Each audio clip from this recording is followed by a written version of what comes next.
أبا عبد الله يا أبا عبد الله. اعوذ باللہ من الشیطان الرجیم بسم اللہ الرحمن الرحیم الحمد للہ الذی لا یبلغ مدحته القائلون ولا یحصی نعماءه العادون ولا یعدی حقه المجتہدون الذی لیس لصفته حد محدود ولا نعت موجود ولا وقت معدود ولا أجل ممدود فطر الخلائق بقدرته ونشر الرياح برحمته والصلاة والسلام على الرسول المسدد المصطفى الأمجد المحمود الأحمد سیدنا و مولانا و مولا الکونین جد الحسن والحسین عانی والقاسم محمد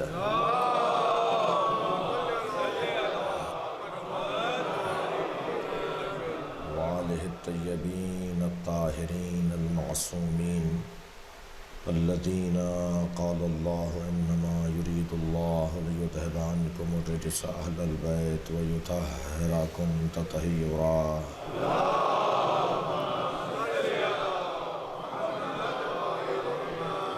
ولعنۃ اللہ علی اعدائہم اجمعین من یوم عداوتہم الی قیام یوم الدین. اما بعد قال الحکیم فی قرآن الکریم بسم اللہ الرحمن الرحیم والعصر ان الانسان لفی خسر الا الذین آمنوا وعملوا الصالحات وتواصوا بالحق وتواصوا بالصبر.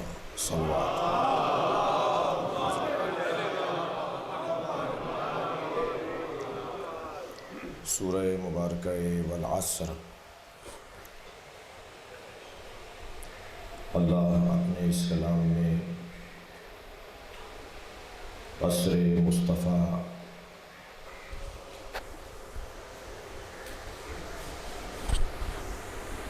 جو عصر اللہ کے نزدیک سب سے زیادہ اعتبار رکھتا ہے، بلکہ یوں کہا جائے کہ وہی زمانہ ہے جو اللہ کا مطلوب ہے.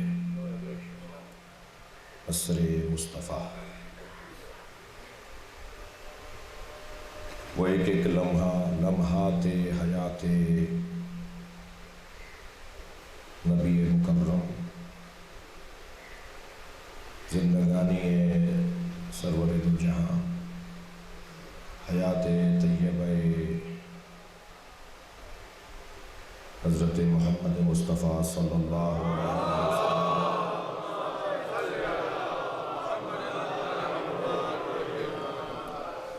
وہ حیات کہ جس سے ہمیں قرآن ملا، وہ عصر کہ جس سے ہمیں اہل بیت ملے، وہ عصر مصطفیٰ کہ جس سے ہمیں اخلاق ملا، کردار ملا، انسانیت ملی، اللہ ملا، جس زمانے سے ہمیں سب کچھ نصیب ہوا. مطلوب الہیہ، مقصود پروردگار، ذات مقدس پیغمبر اکرم، ایک ایک لمحہ جن کا سنت قرار پائے، ایک ایک لمحہ جن کا ہمارے لیے رہنما قرار پائے. تاسوعہ ہے، 9 محرم ہے، ہمارے درمیان اسلامی جمہوریہ ایران کے کونسلیٹ تشریف فرما ہیں، ان کے رفقا تشریف فرما ہیں. میری مجبوری ہے کہ میں اردو میں آپ سے خطاب کروں، اس لیے کہ پاکستان میں خطاب ہو رہا ہے، اور کوشش کر رہا ہوں کہ اردو میں وہ الفاظ کچھ دیر تک بولتا رہوں جو ان کے ہاتھ میں اصلی مضمون آ جائے. صلوات پڑھیں گا محمد.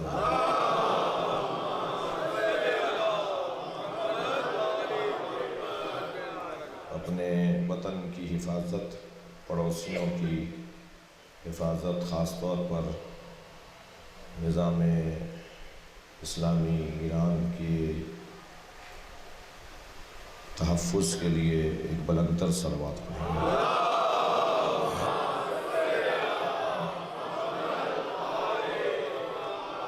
مراج الزام بالخصوص امام خمینی رحمۃ اللہ علیہ کی مغفرت کے لیے بلند تر صلوات پڑھیں گے۔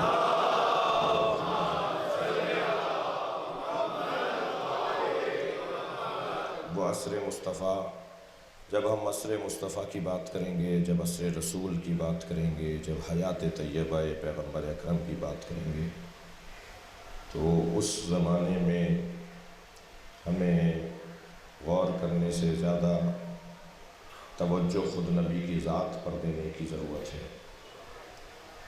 بات ہوگی شمائل مصطفیٰ کی، بات ہوگی سیرت مصطفیٰ کی، بات ہوگی اخلاق مصطفیٰ کی، بات ہوگی عطایائے مصطفیٰ کی، کیا کیا ہمیں عطا کر کے گئے ہیں، کیا کیا ہمیں دے کر گئے ہیں۔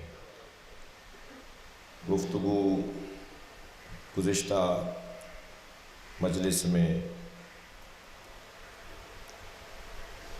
یہ رہی کہ خود نام نامی ہے نبی مکرم، اسم گرامی ہے سرکار دو جہاں محمد صلوات۔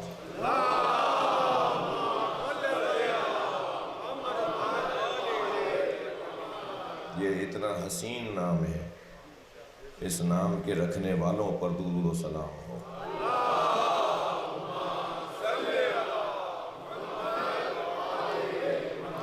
جب حضرت عبد المطلب نے اپنے پوتے کو اپنی آغوش میں لیا تو گود میں لینے والا قمر بطحا ہے،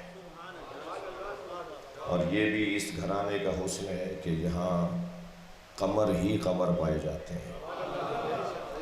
حضرت عبد المطلب قمر بطحا ہیں، حضرت ابو طالب قمر حرم ہیں۔ یہاں ہر وجود حسن و جمال کا پیکر ہے، تمام تر کمالات اور جمالیات اور جلالیات الہیہ کا مظہر ہے۔ یہ سب جو حسن و جمال میں اپنی مثال آپ ہیں، ان کی کوئی نظیر نہیں ہے، ان کا کوئی بدیل نہیں ہے، ان کا کوئی بدل نہیں ہے۔ جب یہ سارے حسین کسی کو قمر کہیں تو اسے قمر بنی ہاشم کہا جاتا ہے۔ ان قمروں میں اگر کوئی قمر ہے، ان حسینوں میں اگر کوئی حسین ہے تو وہ حضرت ابو الفضل العباس کی ذات ہے۔ گود میں لیا ہے حضرت عبد المطلب نے، اور آغوش میں لے کر نبی مکرم کو فرماتے ہیں کہ میں نے اتنا حسین بچہ نہیں دیکھا، میں نے اتنا حسین مولود نہیں دیکھا۔ اور کچھ عقب میں حضرت ابو طالب کھڑے تھے جو قمر حرم ہے، 2 قدم آگے آئے اور کہا ہے میرے لال ابو طالب، تم نے اس سے زیادہ حسین کوئی دیکھا ہے؟ تو حضرت ابو طالب نے فرمایا بابا میں نے اس سے زیادہ حسین نہیں دیکھا۔ جس کی تعریف حسین کریں اس تعریف کو ہی محمد کہا جاتا ہے۔ صلوات پڑھے محمد و آل محمد۔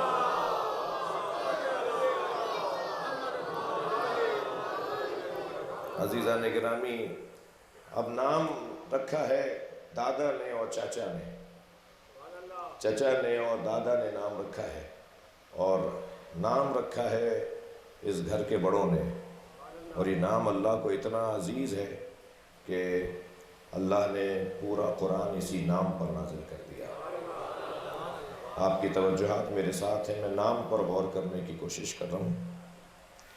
ہمارے معاشرے میں اگر کوئی غیر مسلم مسلمان ہو تو اس کا نام تبدیل کر دیا جاتا ہے، اور یہ کہہ کر تبدیل کر دیا جاتا ہے کہ کافر ماں باپ کا رکھا ہوا نام ہے، کسی میں جرت ہے تو محمد نام بدل کے دکھاؤ۔ رکھنے والے وہ لوگ ہیں کہ جن کا وحی الہی سے تعلق ہے، جن کا عرش الہی سے تعلق ہے، وہاں کے حالات سے آگاہ و آشنا ہے۔ اور پھر سرکار کا نام محمد، میم ہا 2 دفعہ میم، پھر میم مشدد ہے، میم ہا میم میم دال۔ صلوات پڑھیں ذرا محمد۔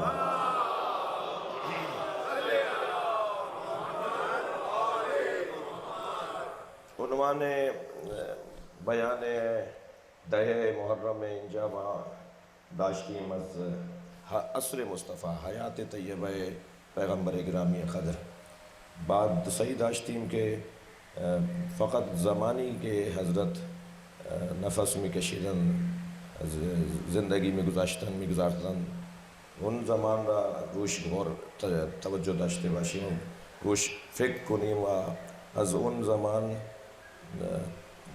نکاتی کے برائے خودمون برائے جامع مون مفید ہے ان را باید روش فکر کر دو عزیز استفادے کر صلوات پڑھے را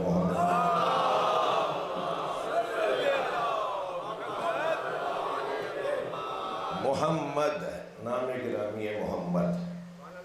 میں نے کل کی مجلس میں عرض کیا تھا کہ میم کے دو معنی ہیں اور میں بیان نہیں کر رہا. نبی مکرم نے ارشاد فرمایا اپنے چاہنے والوں کو, سرکار نے ارشاد فرمایا قال رسول اللہ تعلموا تفسیر ابجد, تمہیں چاہیے کہ ابجد سیکھو, تمہیں چاہیے کہ ابجد کے بارے میں جانو. فَإِنَّ فِيهِ الْعَاجِيبِ, اس لیے کہ ابجد میں عاجیب عجیب پیغامات پائے جاتے ہیں, عجیب چیزیں پائی جاتی ہیں. قالوا ما تفسیرها یا رسول اللہ, اے اللہ کے رسول ابجد کی تفسیر کیا ہے؟ قال عجب یا علی, اے علی تم بتاؤ کہ ابجد کسے کہتے ہیں. وہاں مولا تشریف فرما ہے, مولا سے فرمایا کہ علی تم بتاؤ کہ الف با کا کیا مطلب ہے. اچھا بڑے بڑے دانشور بن جاتے ہیں, بڑے بڑے اسکالر بن جاتے ہیں, الف بے نہیں جانتے. صلوات پڑھے ذرا محمد و آل محمد.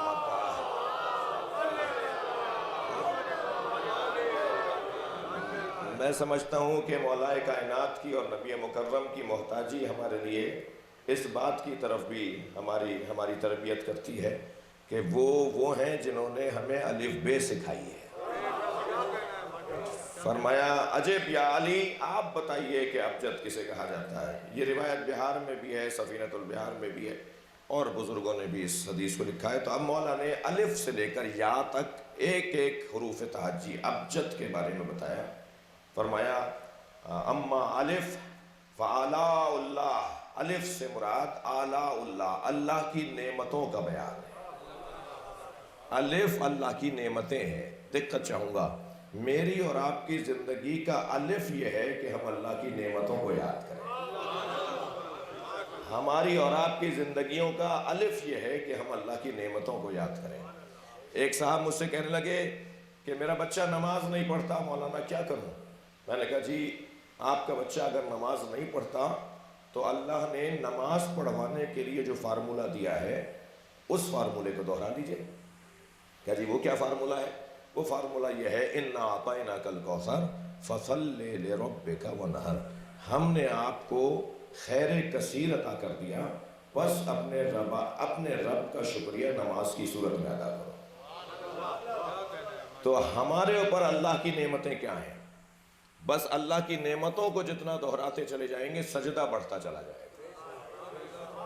اسے بتایا جائے کہ بیٹا بغیر مانگے جو آنکھیں تمہیں مل گئیں, اے میرے لال یہ جو سالم ہاتھ تمہیں مل گئے, یہ جو تمہارے پیر ٹھیک ٹھاک چل رہے ہیں, یہ جو تمہارا دماغ صحیح چل رہا ہے, اور یہ نعمتیں گنتے چلے جاؤ لا تحصوہا, تم اللہ کی نعمتوں کو گنتی میں نہیں لا سکتے. وہ ساری نعمتیں انگنت ایک طرف, اور ان نعمتوں پر حاکم نعمت ولایت اہل بیت ایک طرف. تمہیں سے ایک نعمت کے عوض بھی اگر اللہ کا شکریہ ادا کرتے رہو, اگر اللہ کا سجدہ ادا کرتے رہو تو نعمت بڑی ہے اور ہمارے سجدے میں کوتاہی بھرپور ہے. اس کے باوجود بھی کوئی رہے گا جو نماز نہ پڑھے. صلوات پڑھے ذرا محمد و آل محمد.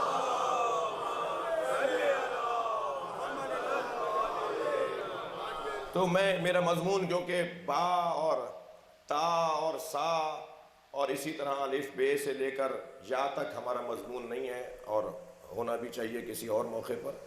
مولا کے الفاظ ہیں, مولا علی کے الفاظ ہیں کہ الف سے مراد فآلاء اللہ, اللہ کی نعمتیں مراد ہیں. لیکن ہمارا اس روایت میں سے محمد کا جو میم ہا میم میم دال, یہ جو 4 حرف ہیں, اور ایک حرف تکراری ہے 5 حرفی، ان کے اوپر غور کرنا ہمارا مطلب ہے۔ کل کی گفتگو جن لوگوں کے ہاتھ میں ہے تکرار نہیں کر رہا، مگر مربوط کر رہا ہوں اپنی بات سے کہ میم سے مراد کیا ہے۔ مولا علی نے فرمایا میم کے 2 معنی ہیں، میم کے 2 معنی ہیں۔ ملک اللہ الذی لا یزول، میم سے مراد اللہ کا ملک جس کو زوال نہیں ہے۔ میم سے مراد مولا علی فرما رہے ہیں میم سے مراد اللہ کا ملک، ملک اللہ الذی لا یزول، ملک الہی جس کو کوئی زوال نہیں ہے۔ دوسرے معنی مولا کرتے ہیں وَدَوَامُ اللَّهِ الَّذِي لَا يَفْنَى، اور اللہ کی دیمومیت، اللہ کا دوام، اللہ ہمیشہ رہے گا، اللہ ہمیشہ ہے۔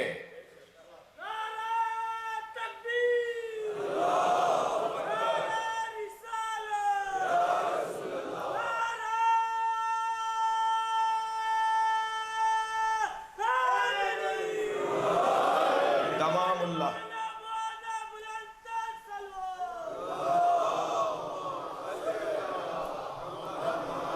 دوام اللہ الذی لا یفنا، اللہ کی کا دوام، اللہ کی دیمومیت جس کو پھر اللہ کو پھر فنا نہیں ہے۔ یہ کل گفتگو ہو گئی، مگر جو بات آج سے پیوستہ کر رہا ہوں کل سے آج کی بات کو، وہ یہ کہ ملک اللہ کا، ملک اور مالکیت اور ملکیت کی 2 قسمیں ہیں۔ آمادہ ہیں باپ آگے بڑھیں؟ ملک، مالکیت اور ملکیت کی 2 قسمیں ہیں۔ ملکیت یا حقیقی ہے یا ملکیت اعتباری ہے، ملکیت یا حقیقی ہے، ملکیت یا فرضی ہے، ملکیت یا حقیقی ہے، ملکیت یا قراردادی ہے۔ یعنی ملکیت کی ایک قسم یہ ہے کہ ملکیت حقیقی ہو، مالک حقیقی ہو، مملوک اسی کی ہو، اور یا اعتباری ہے، فرضی ہے، قراردادی ہے، تصوراتی ہے۔ ہم نے سوچ لیا ہے تو مالک 2 طرح کے ہیں۔ مالک حقیقی جس پہ اصلی غور کرنا ہے، نبی کے نام کا میم اللہ کی مالکیت کو ثابت کرتا ہے، یہ مولا کا فرمان۔ مالکیت غیر حقیقی کیا ہے؟ ہم لوگ سب مالک ہیں اپنے کپڑوں کے، جن گاڑیوں میں سواریوں پر یا جن گھروں میں رہتے ہیں ان کے مالک ہیں، مگر یہ ہماری ملکیت قراردادی ہے، تصوراتی ہے، فرضی ہے۔ سوچ لیا ہم نے کہ ہم مالک ہیں، یہ جو کپڑے ہم نے اپنے زیب تن کیے ہوئے ہیں، ہم نے ان کے بارے میں سوچ لیا یہ ہمارے ہیں، یہ ہمارے ہیں نہیں۔ سوچ لینا اور ہے، حقیقت میں ہونا اور ہے۔ یہ اگر ہمارے ہوتے تو ہماری بات کو مانتے، یہ ہماری بات مانتے، ہمارے ارادے پہ چلتے۔ میں صرف اس کو حقیقی اور اعتباری ہونے کو اپنے حوالے سے ان بچوں اور جوانوں کے لیے اور مجسم کروں کہ ملکیت وہ حقیقی ہوتی ہے کہ جو مالک کے ارادے پہ چلے،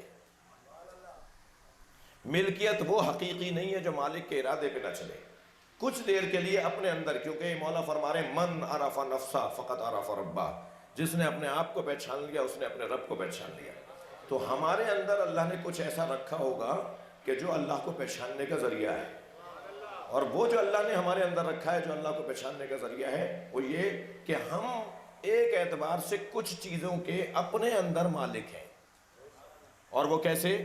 ہمارا ارادہ حاکم ہے اور ہماری آنکھ مرید ہے، ہماری آنکھ اس کی پابند ہے، ہماری آنکھ اس کے تحت فرمان ہے، ہمارا کان ہمارے ارادے کے تحت فرمان ہے، ہماری زبان ہمارے ارادے کے تحت فرمان ہے، ہمارے کپڑے تو ہماری بات نہیں مانتے مگر ہماری زبان ہماری بات مانتی ہے۔ یعنی میں جو ارادہ کروں گا، آپ جو ارادہ کریں گے وہ بولیں گے، تو ہمارا ارادہ ہماری زبان پر حاکم ہے۔ توجہ چاہوں گا، ہمارا ارادہ ہمارے پیروں پر حاکم ہے، ہم چاہیں گے تو جائیں گے، نہیں ارادہ نہیں کر رہے نہیں جائیں گے جہاں نہیں جانا چاہ رہے، اور جہاں چاہیں گے، یہ جو چاہیں گے اسی کو ارادہ کہتے ہیں۔ ہم فلاں چیز چاہیں گے یعنی ارادہ کریں گے تو ہم وہ کام کر لیں گے۔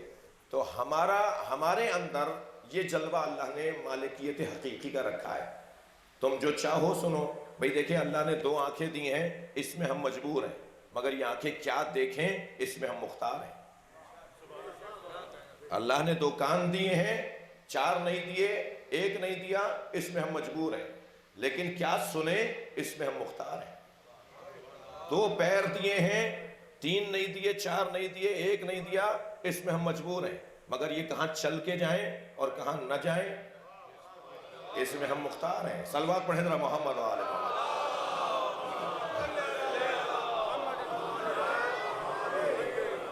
بس جس چیز پر آپ کا اختیار چلے اس میں آپ مالک حقیقی ہیں۔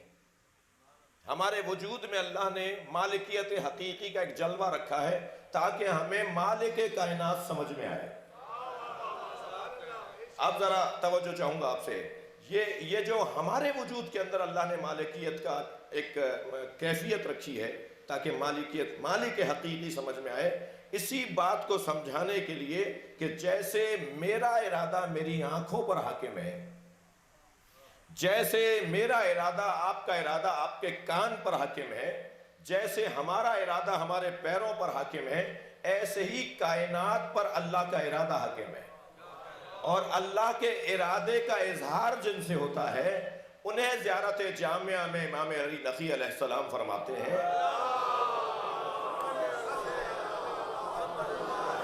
المظہرین لامرہ ونہیہ، وہ اہل بیت جو اللہ کے امر کا اظہار ہے اور اللہ کی نہی کا اظہار ہے۔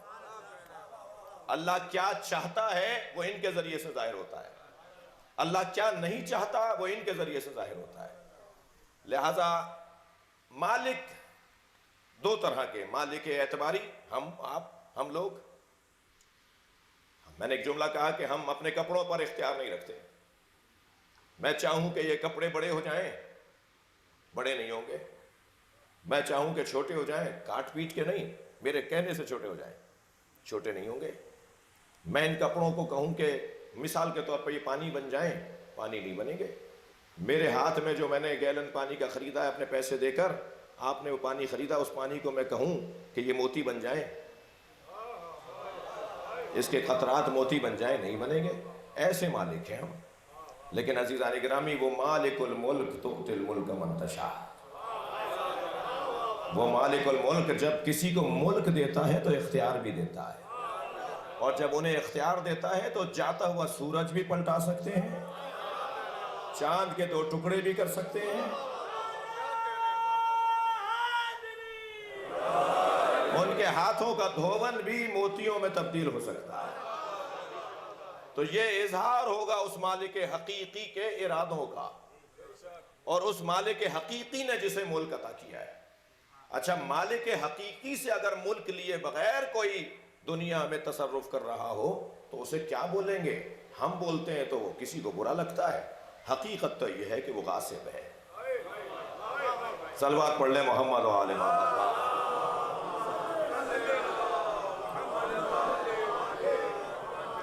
تو گفتگو یہاں تک پہنچی کہ میم یعنی ملک اللہ الذی لا یزول، محمد کا میم، مولا علی کے بتائے ہوئے فرمان کے مطابق محمد کا میم اللہ کی مالکیت اور اللہ کی دیمومیت کو پہنچا رہا ہے۔ توجہ کر لیا آپ نے؟ پھر اس کے بعد میم کے بعد عزیزان گرامی ہا ہے، محمد، میم ہا۔ آج کیونکہ دن غالب گریہ ازاری کا ہے، پرسے کا ہے، رونے کا ہے، اس لیے میں آپ سے اجازت چاہوں گا کہ اگر مجھے توفیق شامل حال رہی اور اس مضمون کو کہیں اور یا یہیں آپ کے سامنے بیان کیا تو ہاں پر گفتگو کسی دوسری مجلس میں کی جائے۔ آج میم پر ہی رکے رہیں تو بہتر ہے۔ ہاں کے بعد 2 میم اور ہیں۔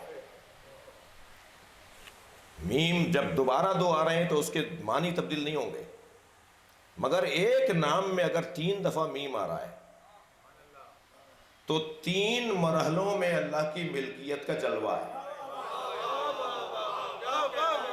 صلوات پڑھیں ذرا محمد و آل محمد۔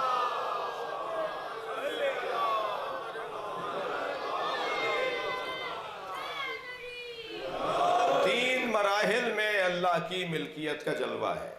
وہ جو 3 مراحل میں، ایک پہلا میم اور 2 مشدد میم، یہ جو 3 مراحل میں اللہ کی ملکیت کا جلوہ ہے، اسے اگر میں نے سمجھا ہے اپنے بزرگوں سے، جو میں نے پڑھا ہے، اس کی روشنی میں آپ تک منتقل کر رہا ہوں۔ وہ 3 میم دنیا سے پہلے کا اللہ کی مالکیت کا عنوان، دنیا بننے کے بعد، بعد از خلق عالم دنیا، عالم مادہ، اسے عالم انوار کہا جائے گا، جو دنیا سے پہلے کا عالم ہے۔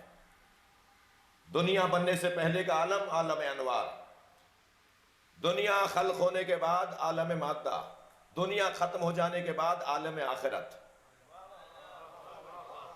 اللہ کی مالکیت کب تک ہے، کہاں سے ہے، کہاں کہاں اس کا جلوہ ہے، یہ نام نامی محمد پتہ بتائے گا۔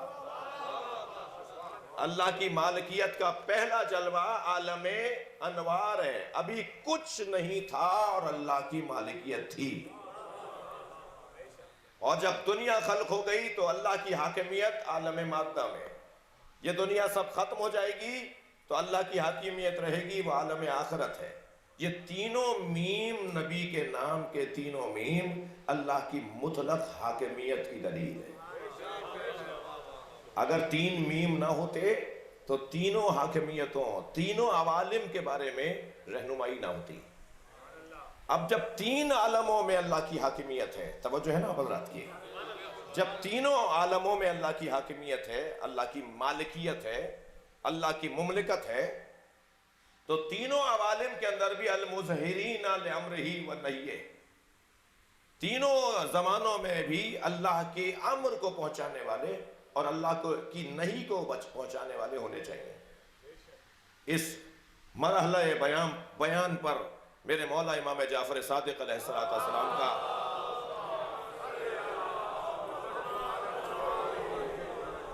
وہ فرمان ہماری رہنمائی کرتا نظر آتا ہے۔ فرماتے ہیں الحجت قبل الخلق وما الخلق وبعد الخلق۔ حجت خدا اسے کہتے ہیں جو خلق سے پہلے ہو، خلق کے ساتھ ہو اور خلق کے بعد ہو۔ اچھا، کیا خود وہ کیا ہے؟ وہ کیا مخلوق نہیں ہے؟ سلوات پڑھیں ذرا محمد والے۔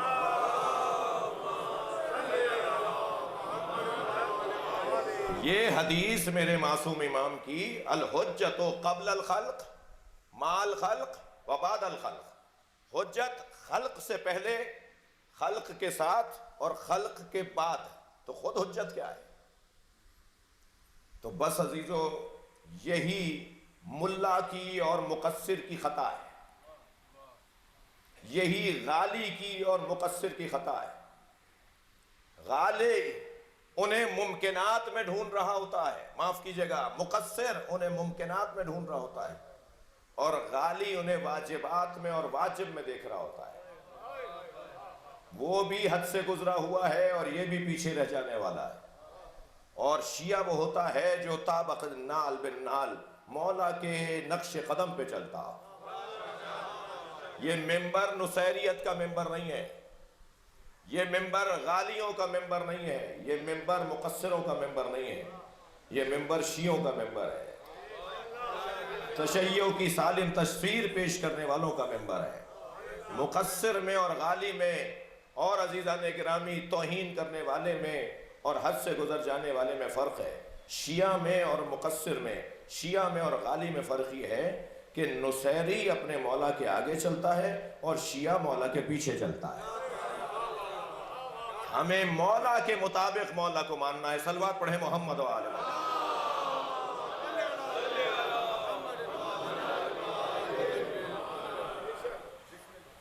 توجہ کر لیا آپ نے؟ اب کیسے سمجھیں گے بھائی؟ یہ تو ایک حدیث یعنی بات کو اور مزید روشن کرنے کے لیے ناکافی ہے۔ الخلق الحجت قبل الخلق ما الخلق وبعد الخلق، دلیل کیا ہے؟ حجت خلق سے پہلے ہے، یعنی وہ مخلوق ہے مگر مخلوق جیسی مخلوق نہیں ہے۔ جی، وہ مخلوق اول ہے جس کے بعد اللہ نے سب کچھ بنایا ہے۔ جی، ارسطو معلم اول نہیں ہے، فارابی معلم ثانی نہیں ہے۔ اس کائنات کا آغاز جس معلم اول سے ہوا ہے اسے محمد کہتے ہیں، اور اس کائنات کو ترقی دینے والا جو معلم ثانی ہے اسے علی کہتے ہیں۔ یہ ہیں اس کائنات کے مربی. صلوات پڑھیں نبی اور آل نبی پر.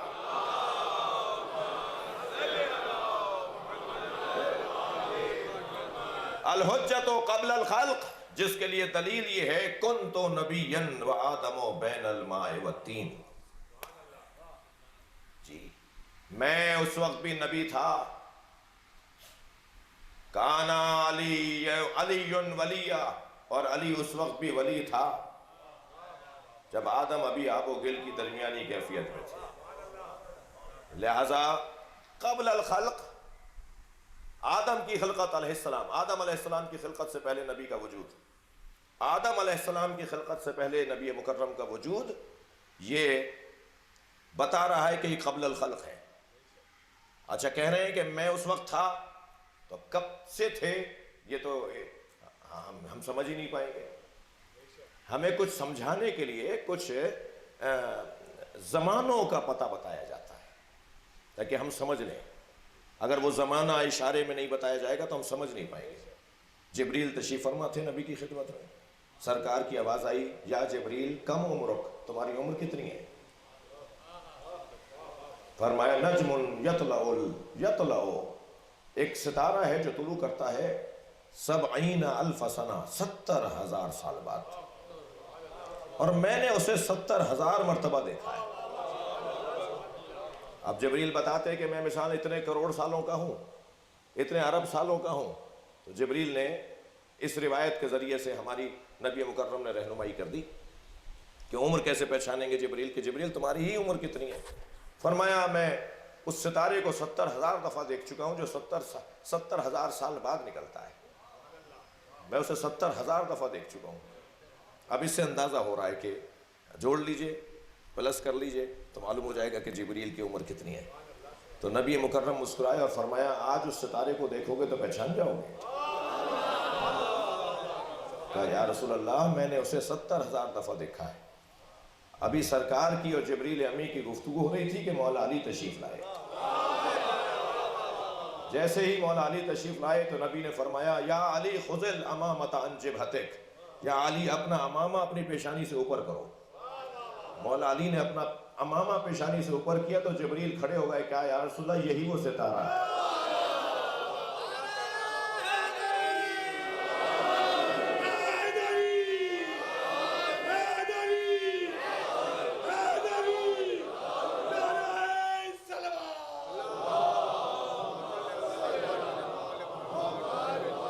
اب ہمیں تھوڑا سا سمجھایا، ہمیں بتایا گیا، ہمیں ذرا صاحب کہ اسی طرح سرکار فرمائے کنت نبیا وآدم بین الماء والطین، میں اس وقت بھی نبی تھا جب آدم آب و گل کی درمیان. تو اس سے پہلے کب سے تھے اس کا ہمیں نہیں بتایا جا رہا، اس کا ہم درک نہیں کر پائیں گے، اس لیے نہیں ہمیں صرف اندازہ کروا دیا کہ آدم سے پہلے تھا. میں آدم جب بن رہے تھے تو میں تھا، مگر اس سے پہلے کب سے تھا اس کا اندازہ قبل الخلق. الحجت قبل الخلق، یہ مخلوق سے پہلے اللہ کی حجت ہے. مال خلق اور حجت خلق کے درمیان رہتا ہے. اس کی رہنمائی کے لیے معصوم نے فرمایا لولا الحجہ لساخت الارض علی اہلہا، اگر حجت خدا نہ ہو تو زمین اپنے اہل کو کھا جائے.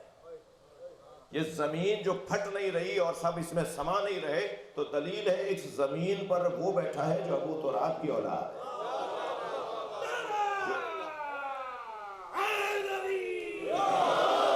حجت خدا ہے جس کی وجہ سے زمین اپنے آپے میں ہے، اپنے کنٹرول میں ہے اور ٹھہری ہوئی ہے اور بگڑ نہیں رہی اور بفر نہیں رہی. جی یہ مال خلق. بعد الخلق کو کیسے لیں گے؟ اس کے لیے 2 دلیلیں میں چاہوں گا آپ کی خدمت میں عرض کروں، اور ان میں سے ایک دلیل تو سورہ مبارکہ توبہ کی 105ویں آیت ہے. بڑی حسین آیت ہے. ائمہ اہل بیت کے، اللہ، نبی اور اہل بیت کے حاضر اور ناظر ہونے کی ایک دلیل ہے. وہ ہمیں دیکھ رہے ہیں، ہمارے اعمال ان تک پہنچتے ہیں. ہمارے اعمال کو دیکھ کر اچھے ہوں تو دعا دیتے ہیں، خوش ہوتے ہیں، برے ہوں تو ہم سے خفا ہوتے ہیں اور ہماری ہدایت کے لیے دعا کرتے ہیں. اور اگر تکرار ہو اور صغیرہ تکرار سے ہوں تو پھر کبیرہ بن جاتے ہیں. گناہ اگر صغیرہ تکرار کیا جائے تو وہی صغیرہ کبیرہ بن جاتا ہے، اور گناہ کبیرہ پھر انسان کے لیے اس دنیا اور اس آخرت میں مشکلات لے کر آتا ہے۔ ارشاد ہو رہا ہے قُلْ اعْمَلُوا فَسَيَرَى اللَّهُ عَمَلَكُمْ، عمل انجام دو، یہ تحقیق کہ اللہ تمہارے عمل کو دیکھتا ہے۔ اگر یہی بات رک گئی ہوتی تو پھر توحید ناشناس توحید پرستوں کے نظریے کی تقویت ہوتی، لیکن یہاں بات رکی نہیں۔ فَسَيَرَى اللَّهُ عَمَلَكُمْ وَرَسُولُهُ وَالْمُؤْمِنُونَ، اعمال انجام دو، تمہارے اعمال کو اللہ دیکھتا ہے، رسول دیکھتا ہے، اور کچھ مومن ہیں جو دیکھتے ہیں۔ وہ مومنون کون ہے جو ہمارے اعمال کو دیکھتے ہیں؟ وہ وہی مومنون ہیں کہ جن کا ایک نام علی ہے۔ یہ یہاں مراد رسول کے بعد مومنون سے مراد ائمہ اہل بیت ہیں، اہل بیت ہیں، مولا علی ہیں، اور ائمہ اہل بیت ہمارے اعمال کو دیکھتے ہیں۔ عزیزان گرامی، آج 9 محرم ہے، اور قصداً ہم نے اپنی مجالس کو لائیو نشر کرنے سے روکا تھا، اور جنہوں نے الحمدللہ ہماری اس کہنے کے اوپر عمل کیا ان کا شکر گزار ہوں۔ 8 گھنٹے 12 گھنٹے بعد نشر ہوتی ہے، براہ راست نشر کرنا، اور شاید ہماری اس بات کو بعض اور خطباء و ذاکرین نے 1-2 محرم گزرنے کے بعد سمجھا اور متوجہ ہوئے، اور میں ان کا بھی شکر گزار ہوں کہ انہوں نے اس پہ عمل کیا۔ یہ جو براہ راست، یہ جو لائیو، یہ جو زندہ مجلس نشر ہوتی ہے، فارسی میں کہتے ہیں زندہ، یہ جو لائیو مجلس ہے، آپ بھی انگلش میں وہ زندہ ہی کہہ رہے ہوتے ہیں نا، تو یہ جو زندہ مجلس نشر ہو رہی ہے، یہ اس کے منفی اثرات غالب ہوتے جا رہے ہیں، اور مثبت اثرات اس کے زیادہ سے زیادہ یہ ہوگا کہ وہ جو باہر بیٹھے ہوئے ہیں وہ کہہ رہے ہیں جی ہم سن نہیں پاتے۔ بھائی ویسے ہی ہمارے ہاں جب دن ہوگا تو تمہارے ہاں رات ہو جائے گی، جب ہمارے رات ہوگی تمہارے دن ہو جائے گا، دیکھ لینا۔ تو اور پھر تمہاری وجہ سے اپنے ملک کے اندر ہم فساد پھیلوا دیں، اور پھر جو باہر بیٹھ کر بڑے اطمینان کے ساتھ یہ سمجھ رہے ہوتے ہیں کہ ہاں ہم جو چاہیں بول دیں گے، اور وہ بول دیتے ہیں، تو پھر وہ جب یہاں سے وہاں جا رہی ہے بات، تو وہاں سے بھی تو یہاں آ رہی ہے، اور پھر جب وہاں سے یہاں آ رہی ہے تو پھر وہاں بولے گئے بیانات، وہاں دیے گئے بیانات جب یہاں ملک میں فساد پھیلائیں گے، تو آپ تو بڑے چین سے وہاں رہ رہے ہیں۔ جو آپ نے خود ساختہ اور اختیاری اور پسند کی ہجرت کی ہوئی ہے، جھوٹے لیٹر لے کر کے صاحب ہم پہ حملہ ہو رہا تھا، ہمیں وہاں اسائلم مل جائے، صلوات پڑھیں ذرا محمد والا۔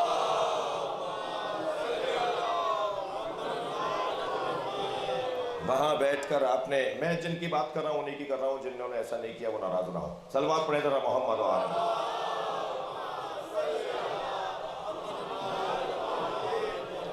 اور پھر وہاں بیٹھ کے تبرہ کی باتیں اور کھلی باتیں اور نام لے کر جو ہے وہ باتیں کرتے ہیں، اور پھر یہاں پر جب فساد ہوتا ہے تو آپ کا تو کوئی تعلق ہی نہیں ہے اس سے، آپ کو تو پریشانی نہیں ہوتی اس کے۔ اس لیے بہت ساری باتوں کو یہ جو دیکھی جا رہی ہیں ان کے اوپر کنٹرول کرنے کی ضرورت ہے۔ مصلحت یہی ہے، کسی کو وقتی طور پر اگر خفا ہو رہا ہو تو کوئی مسئلہ نہیں ہے، لیکن بعض باتیں ہماری ایک مشکل یہ ہے کہ ہم تھوڑا سا 2-4 دن بعد باتوں کو سمجھ پاتے ہیں۔ مجموعی طور پر بات کر رہا ہوں، میں اپنی بات کر رہا ہوں، آپ کی نہیں کر رہا، اور اگر بر وقت ہم بات کو سمجھ لیں تو نقصان کم سے کم ہوگا۔ ہم اس خطے میں رہتے ہیں جس خطے کو ایک سنی نے سوچا تھا اور ایک شیعہ نے بنایا تھا۔ یہاں پاکستان میں سنیوں کا بھی اتنا ہی حق ہے جتنا شیعوں کا ہے، اور شیعوں کا بھی اتنا ہی حق ہے جتنا سنیوں کا ہے۔ جی ہم یہاں 25% نہیں ہیں، 50% ہیں۔ جس زاویہ نگاہ سے میں بات کر رہا ہوں، صلوات ہدیہ کر دیں محمد و آل محمد۔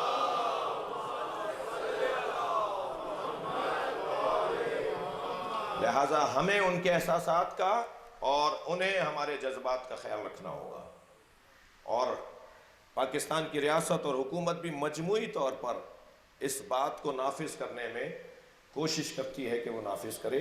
اگرچہ میں نے پاکستان کے اندر تو ٹائیوں والے اور پینٹ شرٹ والے اور کلین شیو ملا بھی دیکھے ہیں، جی جن کے داڑھیاں نہیں ہیں وہ بھی وہی سوچ رکھتے ہیں جو لمبی داڑھیوں والے، بعض لمبی داڑھیوں والوں کی سوچ ہے، ہمارے حوالے سے میں بات کر رہا ہوں۔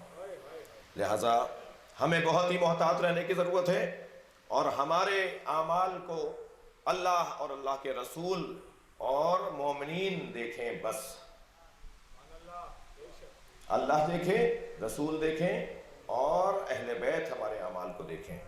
معاف کیجیے گا کچھ باتیں اس لیے بھی کر رہا ہوں کہ کل دن جو آنے والا ہے اور آج کا دن جو ابھی شروع ہوا ہے، یہ 2 دن پاکستان نہیں پوری دنیا کے تشیع، تاسوعہ اور عاشورہ، یہ 2 دن پورے دنیا کی تشیع کے لیے جان سے زیادہ عزیز دن ہے۔ ہمارا سب کچھ قربان ہو جاتا ہے، کر سکتے ہیں، کر دیتے ہیں 9 اور 10 محرم پر۔ کسی کو اپنا کندھا نہیں دینا استعمال کرنے کے لیے، کسی کو بہانہ فراہم نہیں کرنا ہے کہ اس ملک میں عنوان اور نام اور ٹائٹل اور چہرہ ہمارا سامنے آئے اور پیچھے ارادے کسی اور کو ہیں، مقصد کسی اور کا خراب ہو۔ ہمیں استعمال نہیں ہونا، ہمیں کسی اور کی مقصد کی خاطر اپنے آپ کو پیش نہیں کرنا۔ حسین کے عزادار ہیں، مقصدیت پر مکمل توجہ ہو۔ اگر میرے اور آپ کی نگاہ میں مثال کے طور پر، میں باب العلم سے چلا ہوں اس عزا خانے تک پہنچنے کے لیے، میری نگاہ میں اگر یہ مقصد ہے میرا پہنچنے کا، سلجہ بازار میں عزا خانہ مسجد و محفل شاہ شہیدان تک پہنچنا، جناب علی متقی جعفری صاحب کی رہائش گاہ تک پہنچنا اگر میرا مقصد ہے، تو رستے کی ہر رکاوٹ، ہر پریشانی کو میں نظر انداز کروں گا، کیونکہ میرے مطمع نظر یہاں پہنچنا ہے۔ اور اگر میں رستے میں جگہ جگہ رکتا رہا تو میں پہنچ نہیں پاؤں گا، یا پہنچوں گا تو دیر ہو جائے گی۔ اگر مقصدیت میری عزاداری امام حسین ہے اور ہے، اگر مقصدیت ہماری سید الشہداء کا پرسہ دینا ہے جناب زہرا کو، مولا نبی کو، تو رستے میں آنے والی رکاوٹوں کو ہمیں نظر انداز کرنا ہوگا، بھاندنا ہوگا، کودنا ہوگا، دوڑنا ہوگا، بھاگنا ہوگا، پہنچنا ہوگا وہاں تک کہ جہاں اصلی ہمارا مطلب ہے۔ تو آج کا دن بھی اور کل کا دن بھی میرے عزیزوں کسی طور بھی، دیکھیں مجلس سے خطاب آپ سے کر رہا ہوں لیکن آپ کے لیے نہیں کر رہا، یہ جا رہی ہے کہاں تک جا رہی ہے، جائے گی، لہٰذا ہمیں انتہائی احتیاط کے ساتھ، توجہ کے ساتھ سمجھیں بات کو۔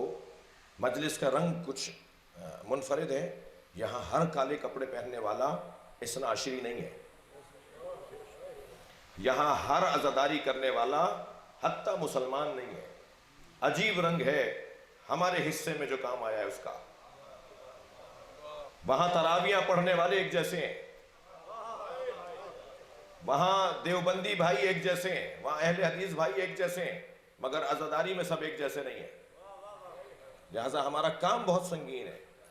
ہمارے درمیان شہادتیں دینے والے بھی سنی ہیں، اور ہمارے درمیان شیعوں کے حلیے میں آ کر اپنے ہی مدرسے پہ حملہ کر کر راول پنڈی راجہ بازار میں اپنے ہی بچوں کے گلے کاٹنے والے بھی ہمارے ہی درمیان کالے کپڑے پہن کے آنے والے ہیں۔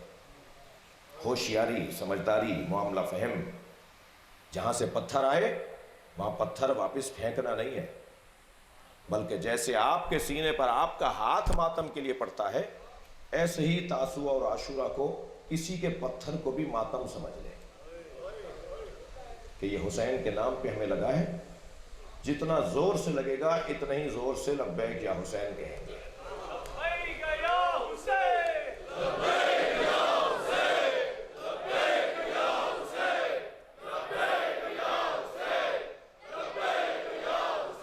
بلندتر صلوات عطیہ کر دیں۔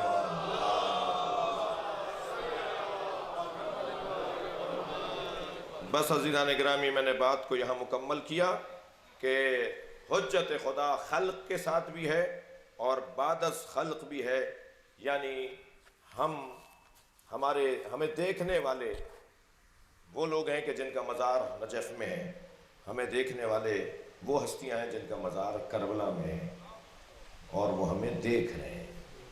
بظاہر وہ کربلا میں ہیں مگر نگاہ ان کی ہمارے اوپر، ہمارے وطن میں بھی ہے۔ ہر عمل کو یہ سوچ کے انجام دیا جائے کہ حسین دیکھ رہے ہیں۔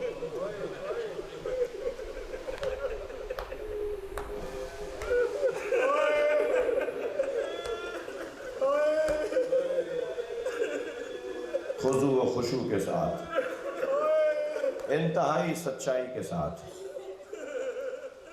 یہ فرش عزا ہے، یہاں بیٹھنے والے امام سجاد ہیں، یہاں آنے والے اجنہ ہیں، یہاں آنے والے ملائکہ فرشتے ہیں، یہاں آنے والے اللہ کے ولی ہیں، کیا معلوم میرے برابر میں بیٹھا ہوا شخص اللہ کا ولی ہو، کیا معلوم مجلس میں چلتے ہوئے جسے میری کوہنی لگ گئی ہے وہ کوئی اللہ کا خاص مقرب بندہ ہو۔ عاجزی اور انکساری کے ساتھ سر جھکاتے ہوئے دل مولا حسین کے آگے پیش کرتے ہوئے عزائے امام حسین میں آج اور کل شریک رہیں گے، کسی بھی طرح کا اس کے علاوہ کام نہیں کریں گے، عزاداری کے علاوہ کوئی اور کام نہیں کریں گے۔ مملکت کی املاک کو اور شہریوں کی ملکیتوں کو نقصان پہنچانے والا عزادار نہیں ہوگا، اور اگر کوئی نقصان پہنچانے والا مل بھی جائے تو اسے حفاظتی اداروں کے حوالے کیا جائے گا، اس سے ہمارا کوئی تعلق نہیں ہے۔ چلیے آج 9 محرم کی مجلس مجھے آپ کو حسین کی اس مظلومیت کی طرف متوجہ کرنا ہے۔ لاشیں تو عزاداروں میرے مولا نے بہت اٹھائے، مگر 4 لاشوں پہ حسین بہت روئے۔ 4 لاشوں پر حسین کا گریہ، 4 جسدوں پر حسین کا گریہ، وہ آج بھی جب میں اور ہم سنیں گے اور پڑھیں گے تو ہماری آنکھوں میں آنسو آ جائیں گے۔ ایک لاشا جس پہ حسین بہت روئے وہ علی اکبر کا لاشا ہے۔ کہتے جا رہے تھے میرے لال مجھے کچھ نظر نہیں آ رہا، علی اکبر مجھے آواز دیتے رہو، میرے لال مجھے کچھ سجائی نہیں دے رہا، میری آنکھوں کا نور چلا گیا۔ جب حسین نے آواز لگائی یا علی، اے علی اکبر مجھے آواز دو، تو پیروں کے قریب سے آواز آئی بابا میں آپ کے قریب ہوں۔ حسین بیٹھ گئے زمین پر، بچے کے سینے سے برچی نکالی، خون کا فوارہ جاری ہوا، سینے پہ سینہ رکھ دیا، لبوں پہ لب رکھ دیے، رخساروں کے بوسے دیے۔ عزاداروں جب ہور کے بیٹے کا لاشا اٹھا رہے تھے تو ہور کو یہ کہہ کے روک دیا تھا کہ جوان کی میت باپ نہیں اٹھاتا۔ اجر و کمل اللہ، اجر و کمل اللہ، تھکیں گے نہیں، ابھی میں نے آغاز کیا ہے مصائب کے بیان کا۔ مگر جب علی اکبر کا لاشا اٹھا رہے تھے تو حسین کو کسی نے نہیں کہا کہ جوان کی میت باپ نہیں اٹھاتا۔ برابر سے ایک برقع پوش بی بی کی آواز آئی، حسین نے مڑ کر دیکھا تو بہن زینب کھڑی ہے۔ بھائی یہ لاشا زینب اٹھوائی گئی۔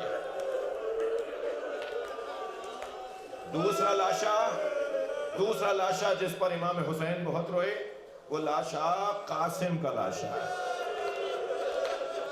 تیسرا لاشا جس پر امام حسین بہت روئے، بہت گریہ کیا، وہ لاشا عباس کا لاشا۔ اجرکم اللہ، اجرکم اللہ۔ بس عزاداروں چلیے اپنے ذہنوں کو لے چلیں، سلام بھیجیں ایک ماں کو جس نے اپنی دونوں کمائیاں حسین پہ قربان کی، ایک کو زندان شام میں چھوڑ آئی، اجرکم اللہ، اور ایک کو اجلا سا کرتا پہنا کر بالوں میں کنگھی کر کر آنکھوں میں سرما دے کر حسین کی آغوش میں لے لیا۔ ایک بزرگ یہ جملہ کہہ رہے تھے کہ جب حسین کی آغوش میں دے رہی تھی نا تو پیشیانی کا بوسہ دیتے ہوئے کہا، اے میرے بچے، اگر جنت میں دادی نے پوچھا تمہاری ماں نے منہ کیوں نہیں دھلایا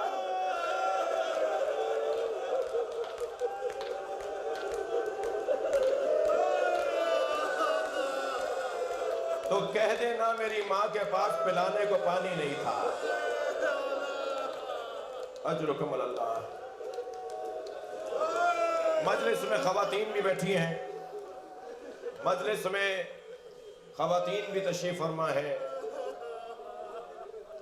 دودھ پلانے والے بچوں کی مائیں بھی ہوں گی، آپ کے گھروں میں ایسے بچے ہوں گے جو شیر خوار ہیں،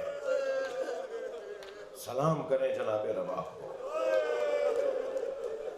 میرے ایک ہندوستان کے دوست مجھ سے کہہ رہے تھے کہ ان کے شہر بنارس میں روز عاشور تعزیے کا جلوس نکلتا ہے اور وہ کربلا میں جا کے بنارس کی کربلا میں ختم ہوتا ہے کا جلوس نکلا ہمارے یہاں سے، تو میں چند دوستوں کے ہمراہ اس رستے پہ چلا گیا جہاں سے جلوس کو گزرنا تھا تاکہ انتظامات دیکھ سکوں۔ کہتے ہیں ہم جو آگے بڑھے تو ایک چاراہے پہ ہزاروں کی تعداد میں ہندو عورتیں کھڑی تھیں، ایک بڑی تعداد میں خواتین کھڑی تھیں۔ قریب گئے تو ایک اور بات محسوس ہوئی کہ ہر ایک کی گود میں دودھ پیتا بچہ ہے۔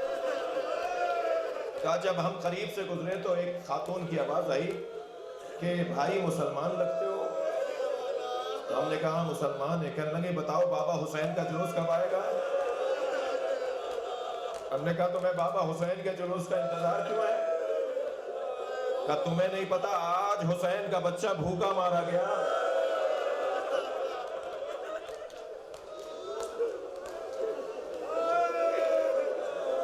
ہم آج اپنے بچوں کو اس وقت تک دودھ نہیں پلاتے جب تک تعزیہ دفنا نہ دیا جائے۔ اللہ اکبر، اللہ اکبر۔ مجھے اندازہ ہو رہا ہے بعض اکثر رونے والوں کی حالت غیر ہو رہی ہے، پھر سوچ رہا ہوں کہ یہی مجلس مکمل کر دیں، مگر عزیزانو آج تو دن ہی رونے کا ہے۔ میں نے بہت دیر لگائی فضائل پڑھتے ہوئے۔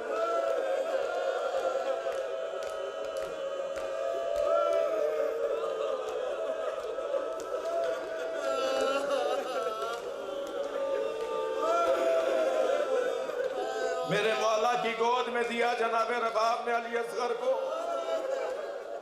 حسین نے آغوش میں لے کر، میر انیس کہتے ہیں بنا کر شکل مجاہد کی لے چلے شبیر، الٹ دیا علی اصغر کی آستینوں کو۔ میدان کربلا میں پہنچے، اے قوم اشقیاء اگر میں تمہارا خطا کار ہوں تو اس بچے نے کیا کیا ہے؟ اس بچے کو چند گھونٹ پانی پلا دو۔ جب کوئی جواب نہیں آیا، اللہ اکبر، میں ایک ایرانی عالم دین آیت اللہ فاطمیہ کو سن رہا تھا، وہ یہ فرما رہے تھے کہ جب حسین پانی مانگ رہے تھے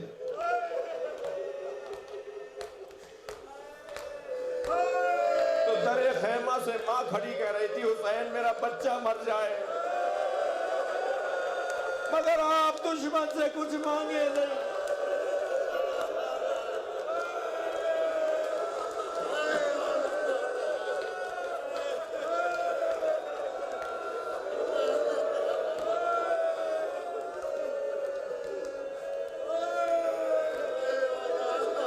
مجھ سے ایک جوان کہنے لگا مولانا میری دادی کہہ رہی تھی کہ محرم میں مچھلی نہیں کھاتے، تو میں نے دادی سے کہا کہ میں تو مولانا سے شرعی مسئلہ پوچھوں گا، اگر مولانا نے اجازت دی تو ہم کھائیں گے۔ مولانا بتائیں محرم میں مچھلی کھانی چاہیے یا نہیں؟ میں نے کہا میں اتنا بڑا عالم نہیں ہوں، مجھے یہ شرعی مسئلہ نہیں آتا، تم اپنی دادی کی بات مان لو، اس لیے کہ حسین نے علی اصغر کے تڑپنے کو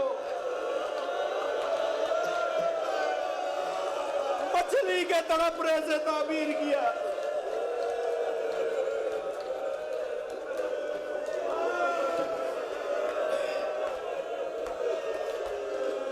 اما ترونا کیف یتلذذ، دیکھ نہیں رہے میرا بچہ مچھلی کی طرح منہ کھولتا ہے بند کرتا ہے۔ اجرکم اللہ، اجرکم اللہ۔